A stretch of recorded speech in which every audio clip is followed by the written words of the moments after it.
Hello, আসসালামু আলাইকুম। সবাইকে টেকনিক্যাল অ্যানালাইসিস হাবের পক্ষ থেকে শুভেচ্ছা। আমরা আজকে খানবাদার শেয়ারটি নিয়ে কিছু বেসিক কথা বলবো। আপনারা স্ক্রিনে দেখতে পাচ্ছেন খানবাদার শেয়ারটির ডেইলি চার্ট। ডেইলি চার্ট অনুসারে আমরা স্পষ্ট দেখতে পাচ্ছি শেয়ারটি কিন্তু তার যে মোটামুটি জানুয়ারি 13 তারিখ থেকেই কিন্তু ডাউন ট্রেন্ডে ছিল শেয়ারটি। তো যাই হোক, আজকে শেয়ারটি কিন্তু তার ডাউন ট্রেন্ড ভেঙে আমরা দেখতে পাচ্ছি ডাউন ট্রেন্ডের যে চ্যানেল ছিল সেই চ্যানেল ব্রেক করে কিন্তু উপরের দিকে উঠে যায়। তো যাই হোক, আজকে শেয়ারটির ভলিউমও গতকালকের চেয়ে অনেক বেশি হয়েছে। সেক্ষেত্রে অলমোস্ট 7 লাখের মতো ভলিউম হয়েছে। আর সবচেয়ে বড় বিষয় হলো শেয়ারটি কিন্তু আজকে টপ 20-র 1 নাম্বার পজিশনে ছিল সারাদিনই। তো সেক্ষেত্রে অর্থাৎ বিনিয়োগকারীদের আগ্রহের তালিকায় কিন্তু এই শেয়ারটি ছিল এবং অনেক ভলিউম পেয়েছে। শেয়ারটি অবশ্যই খুবই ভালো একটা ইন্ডিকেশন দিচ্ছে। যদি তার আগামীকালকের এই রেসিস্ট্যান্স লেভেল ব্রেক করে 178 লেভেল, পরবর্তী রেসিস্ট্যান্স কিন্তু রয়েছে আমরা দেখতে পাচ্ছি 183 তে, এবং ফাইনালি সে আবার 197 রেসিস্ট্যান্সের দিকে যেতে পারে হয়তো। এখন দেখার বিষয় হলো যে আগামীকাল শেয়ারটি আসলে কি আচরণ করে। শেয়ারটি যদি আগামীকালও ভলিউম গতকালকের চেয়ে যদি বেড়ে যায়, তাহলে শেয়ারটি অবশ্যই ভলিউম বাড়লে প্রাইসও মুভ করার চান্স রয়েছে আর কি।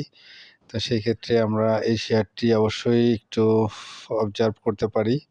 আর যেহেতু আমরা দেখতে পাচ্ছি শেয়ারটির কিন্তু ম্যাকডি তার কালার চেঞ্জ করেছে, অর্থাৎ ম্যাকডি কিন্তু কালকে যদি শেয়ারটি পজিটিভ মুভমেন্টে থাকে তাহলে শেয়ারটির ম্যাকডি কিন্তু জিরো লাইনের উপরে যেতে পারে এবং সিগন্যাল লাইন কিন্তু ম্যাকডি লাইনকে ক্রস করে উপরের দিকে যেতে পারে। যাই হোক, ম্যাকডি অনুসারেও কিন্তু শেয়ারটি একটা ভালো পজিটিভ মুভমেন্টে রয়েছে। আমরা যদি আরএসআই দেখি, আরএসআই অনুসারে শেয়ারটি কিন্তু আরএসআই 57, তো এটা খুবই স্ট্যান্ডার্ড একটা আরএসআই লেভেল, বিনিয়োগযোগ্য আরএসআই।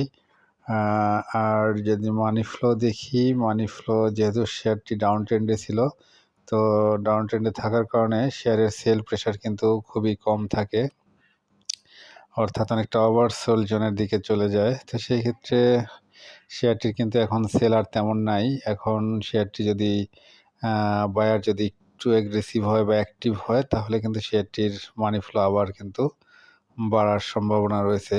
তো সেই ক্ষেত্রে এই শেয়ারটি কিন্তু অবশ্যই ভালো পজিশনে রয়েছে বলে মনে হচ্ছে আর কি।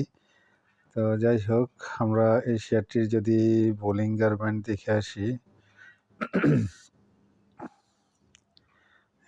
বোলিঙ্গার ব্যান্ড অনুসারে শেয়ারটি কিন্তু তার আমরা দেখতে পাচ্ছি বোলিঙ্গার ব্যান্ড অনুসারে শেয়ারটি মিড বোলিঙ্গার ব্যান্ডে কিন্তু রয়েছে। আমরা যা দেখতে পাচ্ছি শেয়ারটির বোলিঙ্গার ব্যান্ড কিন্তু 3টা ব্যান্ডেরই মোটামুটি কাছাকাছি অবস্থান করছে, অর্থাৎ এখানে তার যে স্পেসটা কিন্তু অনেক ন্যারো হয়ে আসছে।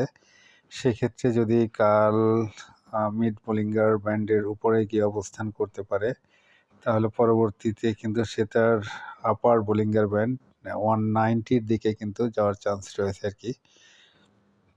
তো যাই হোক, যেহেতু শেয়ারটি ভলিউম অনেক বেশি হয়েছে আজকে এবং টপ 20-র 1 নম্বরে অবস্থান করেছে সারাদিন, সেক্ষেত্রে শেয়ারটি অবশ্যই ভালো অবস্থানে রয়েছে, এটা আমরা বলতেই পারি। তো যাই হোক, শেয়ারটির এটাই হলো বেসিক আলোচনা। তো সেক্ষেত্রে অবশ্যই আমরা শেয়ারটি ওয়াচ লিস্টে রাখতে পারি। আর সবার জন্য শুভকামনা থাকলো, সবাই জেনে বুঝে বিনিয়োগ করবেন। জাস্ট এটা শুধুমাত্র টেকনিক্যাল অ্যানালাইসিস, সংক্ষিপ্ত অ্যানালাইসিস আর কি।